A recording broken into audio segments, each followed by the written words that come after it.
안녕하세요. 시골 목사입니다. 오늘은 창세기 27장을 보시겠습니다. 27장에서는 야곱과 야곱의 어머니 리브가가 이삭을 속여 에서의 축복을 가로채는 장면이 나오고, 그로 인해 야곱이 에서를 피해 리브가의 오라버니의 집으로 피신할 계획을 세우는 장면이 나옵니다. 1절 보시겠습니다.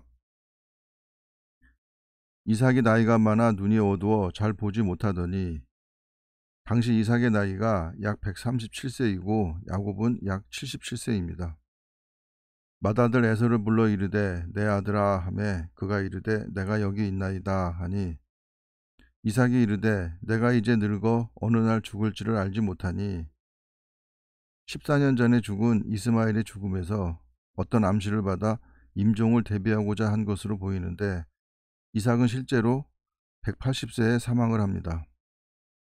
그런즉 내 기구 곧 화살통과 활을 가지고 들에 가서 나를 위하여 사냥하여 내가 즐기는 별미를 만들어 내게로 가져와서 먹게 하여 내가 죽기 전에 내 마음껏 내게 축복하게 하라. 족장시대 때 각 족장은 죽음을 앞두고 자기 아들들에게 축복하는 것이 관례였습니다.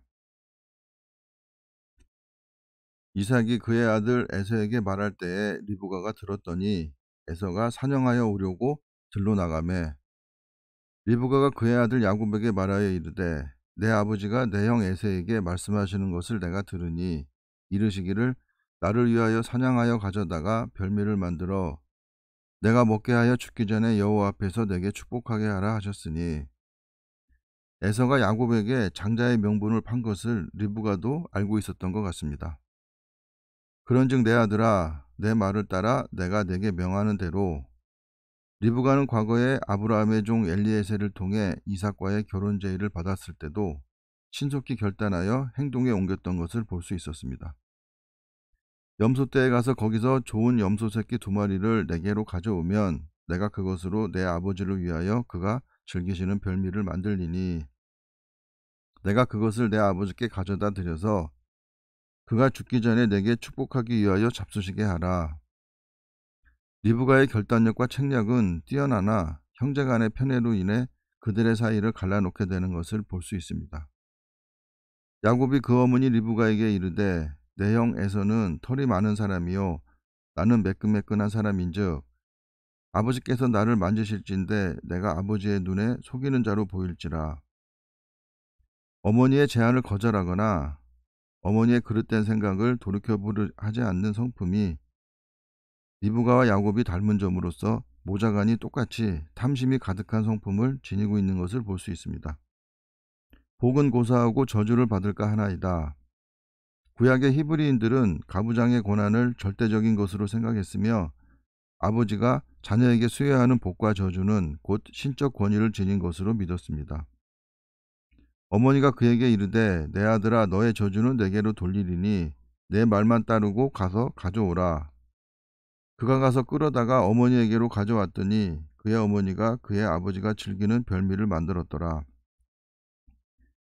리브가와 야곱이 공범이 된 것을 알 수 있습니다. 리브가가 집안 자기에게 있는 그의 맏아들 에서의 좋은 의복을 가져다가 그의 작은 아들 야곱에게 입히고, 에서의 채취가 묻어 있으므로 속이기 좋았을 것입니다. 또 염소 새끼의 가죽을 그의 손과 목에 매끈매끈한 곳에 입히고 자기가 만든 별미와 떡을 자기 아들 야곱의 손에 주니, 야곱이 아버지에게 나아가서 내 아버지여 하고 부르니 이르되 내가 여기 있노라. 내 아들아 내가 누구냐. 야곱이 아버지에게 대답하되 나는 아버지의 맏아들 에서로소이다. 아버지께서 내게 명하신 대로 내가 하였사오니 원하건대 일어나 앉아서 내가 사냥한 고기를 잡수시고 아버지 마음껏 내게 축복하소서. 이삭이 그의 아들에게 이르되 내 아들아 내가 어떻게 이같이 속히 잡았느냐. 그가 이르되 아버지의 하나님 여호와께서 나로 순조롭게 만나게 하셨음이니이다. 야곱의 거짓말의 대가로 훗날 야곱은 험악한 세월을 보냈으며 다른 사람들로부터 여러 번 속아야만 했습니다. 이삭이 야곱에게 이르되 내 아들아 가까이 오라. 내가 과연 내 아들 에서인지 아닌지 내가 너를 만져보려 하노라. 야곱이 그 아버지 이삭에게 가까이 가니 이삭이 만지며 이르되 음성은 야곱의 음성이나 손은 에서의 손이로다 하며 그의 손이 형 에서의 손과 같이 털이 있으므로 분별하지 못하고 축복하였더라. 눈이 어둡기 전에 재산을 정리해야 하는 이유가 여기 있는 것 같습니다.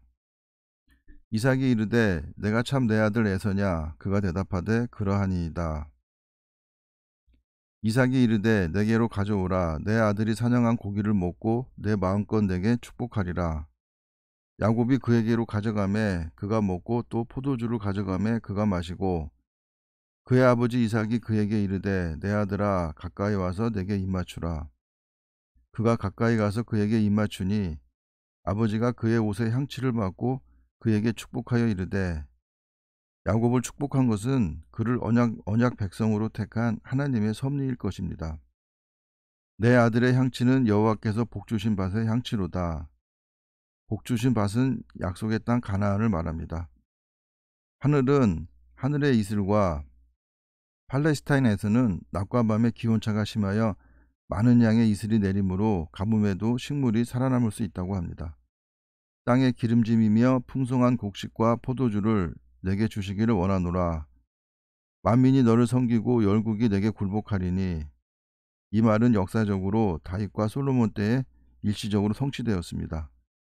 내가 형제들의 주가 되고 내 어머니의 아들들이 내게 굴복하며 이 말씀은 예수님이 오심으로 완성되었습니다. 너를 저주하는 자는 저주를 받고 너를 축복하는 자는 복을 받기를 원하노라. 이삭이 야곱에게 축복하기를 마침에 야곱이 그의 아버지 이삭 앞에서 나가자 곧 그의 형 에서가 사냥하여 돌아온지라.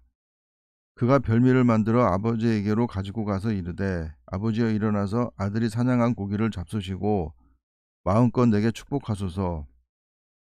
자신의 맹세로 장자의 명분을 팔아 언약의 전승자로서의 위치를 상실한 에서가 언약 계승의 축복을 원함은 무지한 처사로 보입니다. 그의 아버지 이삭이 그에게 이르되 너는 누구냐? 그가 대답하되 나는 아버지의 아들 곧 아버지의 맏아들 에서로소이다. 이삭이 심히 떨며 이 말은 삼중 강조법을 사용하여 이삭의 극심한 감정의 변화를 나타내는 표현법으로 이삭은 하나님의 예정하심을 깨달았기에 에서를 축복하려 했던 자신의 실수로 인하여 두려움에 사로잡혔음을 알 수 있습니다. 이르되 그러면 사냥한 고기를 내게 가져온 자가 누구냐?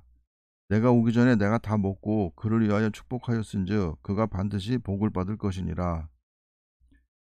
에서가 그의 아버지의 말을 듣고 소리내어 울며 그 자신의 망령된 행실에 대한 참회의 울음이 아니라 부친 이삭의 마음을 변화시키려는 의도로 보입니다.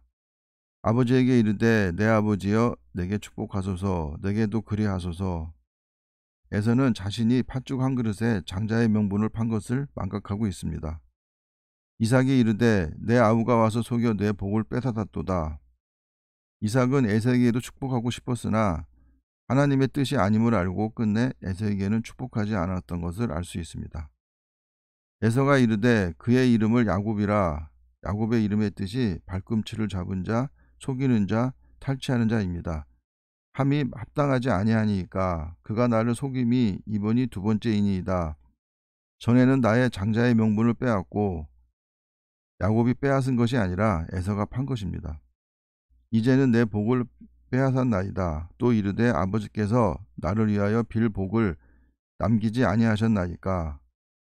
이삭이 에서에게 대답하여 이르되 내가 그를 너의 주로 세우고 그의 모든 형제를 내가 그에게 종으로 주었으며 야곱의 후손인 이스라엘이 에서의 후손인 에돔 족속을 정복할 것을 예고로 한 말로 볼 수 있습니다. 곡식과 포도주를 그에게 주었으니 내 아들아 내가 내게 무엇을 할 수 있으랴. 에서가 아버지에게 이르되 내 아버지여 아버지가 빌 복이 이 하나뿐이리이까 내 아버지여 내게 축복하소서 내게도 그리하소서 하고 소리를 높여 우니 이삭이 사랑하는 맏아들의 눈물 어린 항의와 간청에도 불구하고 야곱에게 베푼 자신의 축복을 취소하지 못한 이유는 하나님 앞에서 하나님의 이름으로 축복한 것을 마음대로 변경하거나 취소할 수 없다는 신앙 때문입니다. 그 아버지 이삭이 그에게 대답하여 이르되 내 주소는 땅의 기름짐에서 몰고 내리는 하늘 이슬에서 멀 것이며, 말을 참 어렵게 번역한 것을 알 수 있습니다. 너는 칼을 믿고 생활하겠고 내 아우를 섬길 것이며, 에돔은 다윗 때 이스라엘의 통치를 받게 됩니다. 내가 매임을 벗을 때에는 그 멍에를 내 목에서 떨쳐버리리라. 신약 시대의 에돔 사람 헤롯이 이스라엘을 통치한 것을 알 수 있습니다. 하였더라. 그가 아버지가 야곱에게 축복한 그 축복으로 말미암아 에서가 야곱을 미워하여 심중에 이르기를 아버지를 곡할 때가 가까웠은즉 내가 내 아우 야곱을 죽이리라 하였더니, 맏아들 에서의 이 말이 리브가에게 들림에 이에 사람을 보내어 작은 아들 야곱을 불러 그에게 이르되, 내 형 에서가 너를 죽여 그 한을 풀려 하니 내 아들아, 내 말을 따라 일어나 하란으로 가서 내 오라버니 라반에게로 피신하여 내 형의 노가 풀리기까지 몇 날 동안 그와 함께 거주하라. 몇 날 동안이 결과적으로 20년이 된 것을 볼 수 있습니다. 내 형의 분노가 풀려 내가 자기에게 행한 것을 잊어버리거든 내가 곧 사람을 보내어 너를 거기서 불러오리라. 결국 리브가는 다시는 야곱을 보지 못하고 죽게 되었습니다. 어찌 하루에 너희 둘을 이르랴. 에서가 야곱을 죽이고 도망할 것으로 생각한 것 같습니다. 리브가가 이삭에게 이르되 내가 햇사람의 딸들로 말미암아 내 삶이 싫어졌거늘, 에서가 해쪽 속 유딧과 바스맛과 결혼한 것을 말하는 것 같습니다. 야곱이 만일 이 땅의 딸들 곧 그들과 같은 햇사람의 딸들 중에서 아내를 맞이하면 내 삶이 내게 무슨 재미가 있으리까. 인간적인 생각으로는 야곱이 에서의 장자의 권한과 복을 가로챈 것으로 보이기에 야곱이 간사하게 보일 수도 있습니다. 그러나 언약 백성의 계보로 잇는 것이 하나님의 뜻이고 하나님의 섭리 가운데 이루어져 나간다는 것을 앞으로 펼쳐질 이스라엘의 역사에서 우리는 깨달을 수 있을 것입니다. 때로는 하나님의 역사하심이 인간의 좁은 소견이나 지혜로 이해가 바로 안 될 때가 있으나, 결과를 보면 하나님의 섭리를 이해할 수 있듯이 우리가 살아가면서 우리에게 어떠한 고난과 시련이 임할 때 왜 내게 이런 고난을 주시는지, 왜 이런 시련이 임하는지 이해가 되지 않을 경우가 있을 것입니다. 그러나 그 순간을 인내하고 겸허하게 받아들이고 때를 기다린다면 이후에 하나님께서 부어주시는 복과 평안을 반드시 느끼실 수 있을 것입니다. 감사합니다.